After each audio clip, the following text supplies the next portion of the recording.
Yon mga masters, bali may good news ako sa inyo. Bali, 8 videos araw-araw ang i-upload ko sa aking YouTube channel. Bali, 4 sa umaga at 4 sa gabi. Maraming salamat sa solid nyong suporta sa akin mga masters. At sa mga hindi nag-i-skip, maraming salamat sa inyo. Inuulit ko mga masters, 8 videos araw-araw na ang i-upload ko sa aking channel. Maraming salamat sa inyo mga masters. Magandang gabi mga masters, bali ngayon po ay 8 videos po ma-upload ko po sa aking YouTube channel. Tama nga mga masters, 8 videos nga po ma-upload ko. Yon, what's up mga masters? Nandito na naman tayo sa panibagong araw, panibagong kabanata na naman ang pagsasama-samahan natin ngayon guys.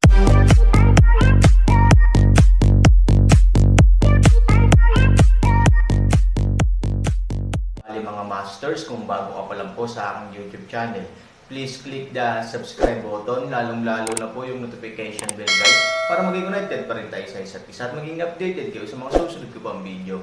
Bali mga masters, bago natin umpisahan ng kwento ay mag-shoutout po muna tayo para sa mga solid nating tagapakinig. Shoutout kay Elenita Padernos at shoutout kay Raymond Canonoy. Yun na nga mga masters, no? Bali hindi na ito patagalin. In 3, 2, 1, let's go!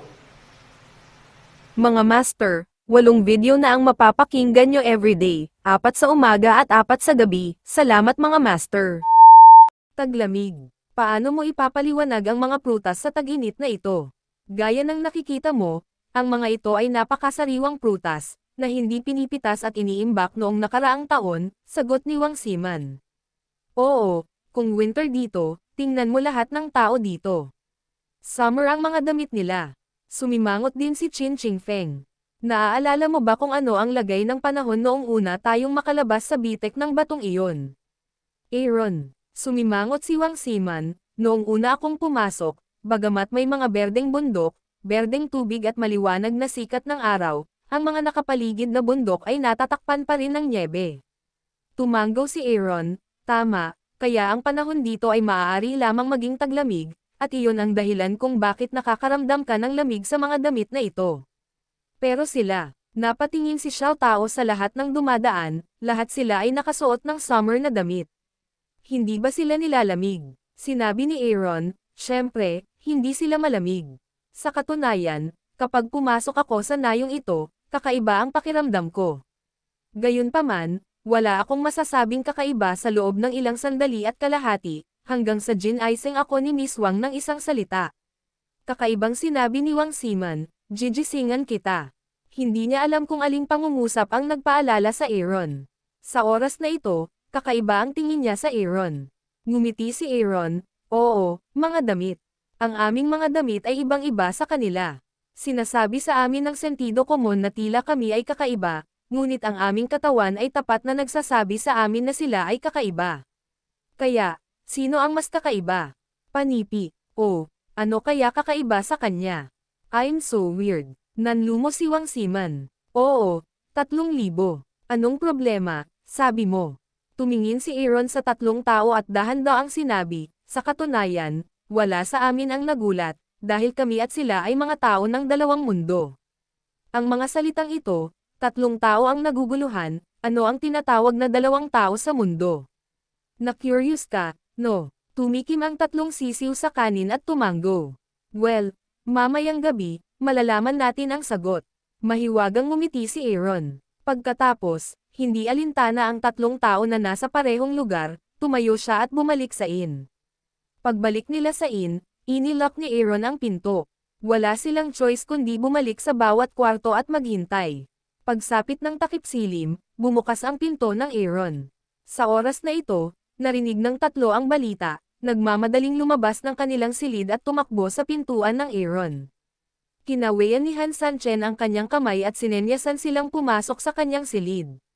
Pagkapasok sa silid, nag-aalalang sinabi ni Wang Siman, may sakit na manok, magdidilim na ang kabayo. Ano ang sagot? Nagtanong din si Xiao Tao sa isang pambihirang boses, oo, Mr. Han, ano ang problema?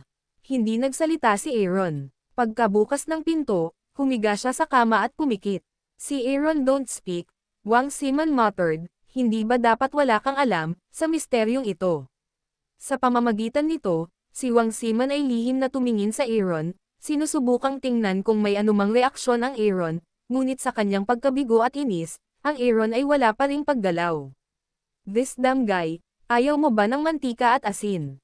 Matapos maghintay ng mahigit 10 minuto, hindi napigilan ni Wang Ziman ang sarili. Buong hapon siya sa silid na nag-iisip kung ano ang ibig sabihin ng mga salita ni Aaron. Ano ang isang tao ng dalawang mundo, at anong uri ng tao ng dalawang mundo ang maaaring may ugnay sa nayon ng Muyo? At, kahit na ang mga alalahanin na ito ay kasangkot, ano ang koneksyon sa pagitan nila at ang mga kakaibang bagay sa nayon? Buong hapon itong pinag-isipan ni Wang Ziman, ngunit hindi niya naiintindihan kung ano ang nangyayari, kaya makakaasa na lang siya sa sagot ni Aaron ngayong gabi. Ngunit pagkaraan ng napakatagal, walang sinabi si Aaron maliban sa umupo rito at maghintay. Paano ito matitiis ni Wang Ziman? Bang! Galit na hinampas ni Wang Ziman ang mesa at tumayo, sinabi kong patay na may sakit na manok. Ano ang ibig mong sabihin? Nakakatuwang asarin tayo, hindi ba? Mabilis na tumayo si Chin Ching Feng at pinayuhan, Miss Ziman, huwag kang maiinip. Sa tingin ko simula noong Aaron ay nagsabi na may sagot na sa gabi, maghihintay tayo. Anyway, ang araw ay lumubog na. Malamig ang mukha ni Wang Ziman, sa tingin ko ay malinaw na pinaglalaroan niya tayo. Sa oras na ito, biglang umupo si Aaron, bahagyang binuksan ang mga mata, tumingin sa tatlong tao, ngayon, halos. Tapos nilagay niya yung kamay niya sa lips niya and hissed. Agad na tumahimik ang tatlong tao, maging ang kapaligiran ay hindi nang ahas na huminga. Halos tumaas ang mga tenga ni Wang Ziman hanggang sa tuktok ng kanyang ulo, sinusubukang pakinggan kung ano ang tunog. Maaari niyang pakinggan ito, ngunit wala. Hoy, patay na may sakit na manok, anong ginagawa mo? Kumunat ang noo ni Wang Ziman. May narinig ka ba? Tinanong ni Aaron ang tatlong tao. Umiling si Xiao Tao, Mr. Aaron, bagamat tahimik lang ngayon, wala akong narinig. By the way, biglang tumahimik. Tumawa si Han Sunny at mabilis na lumabas ng kwarto. Mula sa ikalawang palapag hanggang sa bulwagan sa unang palapag, ang bulwagan sa unang palapag ay walang laman at madilim maliban sa maayos na pagkakalagay ng mga mesa at upuan. Mabango ang mga tahimik na karayom sa bulwagan. Medyo creepy. Sa labas ng inn, pumunta ang apat sa kalye. Ang hangin sa gabi ay kumakaluskos, ang mga dahon ay nahuhulog, ang buong kalye ay ganap na natatakpan ng gabi, hindi nakikita ang pasukan, hindi rin nakikita ang dulo. Isang malamig na hangin ang umihip, si Wang Ziman ay nanginginig, nakahawak sa kanyang braso, kakaibang paraan, patay na may sakit na manok, bakit mo kami dinadala sa kalye? Bakit? Namimili, ngunit ikinalulungkot ko na isinara ng mga tao ang kwadra.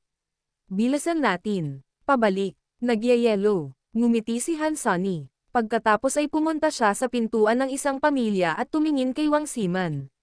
Wang Ziman ay leng, tingnan ang kahulugan ng Aaron, ay hayaan ang sarili na kumatok sa pinto. Kumatok ka, ang may-ari ng bahay, at sasabihin niya sa iyo ang sagot. Tumawa si Aaron. Si Wang Ziman ay tumingin sa Aaron, at pumunta sa pinto na may kalahating pananampalataya. Pakiramdam niya ay pinaglalaroan siya ng Aaron, ngunit gusto niyang malaman ang sagot kapag kumatok siya sa pinto at nahanap ang may-ari. Sa wakas, kumatok siya. Lalo pang dumampi ang kamay ni Wang Ziman sa pinto, at ang buong tao ay lumangit-ngit at marahan itong binuksan. May maliit na bakuran at tatlong maliliit na bahay sa loob. Walang ilaw sa looban. Pagtingin sa pinto, tumingin si Wang Ziman kay Aaron, walang tao. Hindi ka man lang pumasok at nakitang walang tao. Natatakot ka ba? Sinasadyang tumawa si Aaron. Wang Ziman kaagad malamig na ugong, Cut, ito binibini ay matatakot. With that, naglakad siya ng ilang hakbang. Basta, habang papasok siya, mas nakaramdam ng takot si Wang Ziman. Siya ay lubos na nasa sabik sa Aaron at pumasok na may matigas na ulo.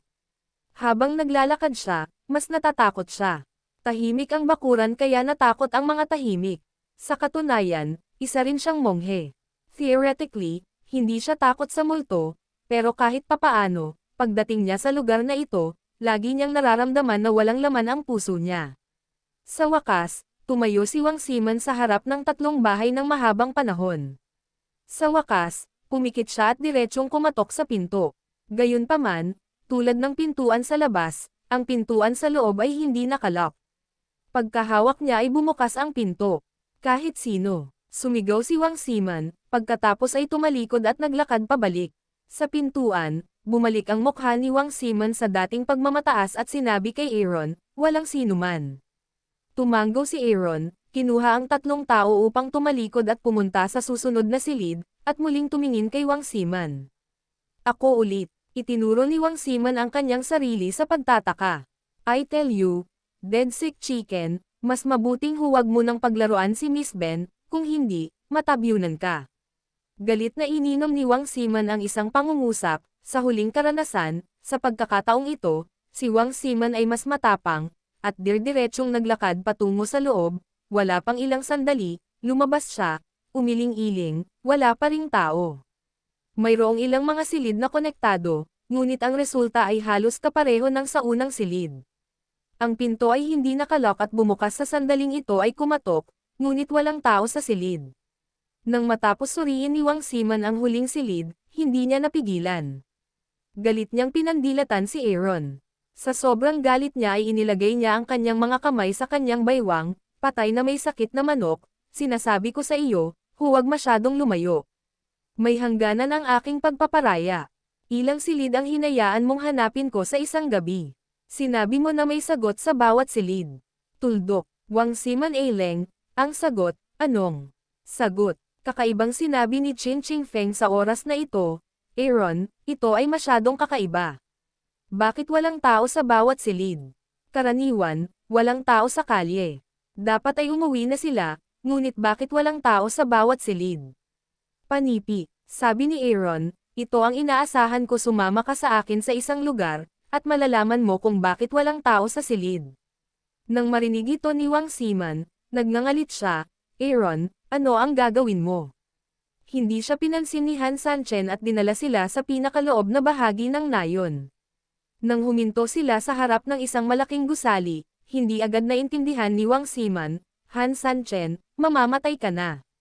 Anong ginagawa natin dito? Tumayo si Han at tinulak ang pinto. Pagkatapos ay dirdiretso siyang naglakad papunta sa gitna ng malaking silid. Sa plaka ng malaking silid sa itaas niya, nakasulat ang salitang, Ancestral Hall. Aaron malakas up ng isang magic, kaagad ang buong Ancestral Hall ay lumiwanag, don oras, ang buong Ancestral Hall ay sa mga mata ng 4 na tao. Alam mo ba kung saan napunta lahat ng hinahanap mo? Tumingin si Aaron kay Wang Siman. Sumimangot si Wang Siman at umiling, saan ka napunta? Tumawa si Han Sunny at itinuro ang mga hanay ng mga Diyos sa templo. Nag-aapoy ang kanyang mga mata, at sinabi niya sa malamig na boses, nandoon silang lahat.